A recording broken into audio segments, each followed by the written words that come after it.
తల్లి దుర్గమ్మకు బొట్టే పెట్టంగా మా తల్లి దుర్గమ్మకు బొట్టే పెట్టంగా బొట్టు మీద ఆడింది నాగు బొట్టు బిల్ల మీద ఆడింది నాగు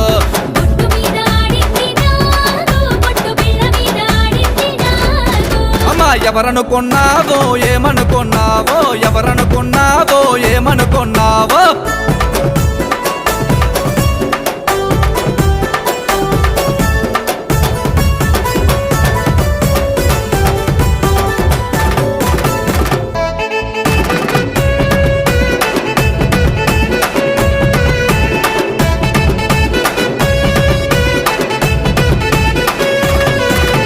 మా తల్లి దుర్గమ్మకు గాజులు వేయంగా మా తల్లి దుర్గమ్మకు గాజులు వేయంగా మా తల్లి దుర్గమ్మకు గాజులు వేయంగా మా తల్లి దుర్గమ్మకు గాజులు వేయంగా గాజు మీద ఆడింది నాగు గాజు అంచు మీద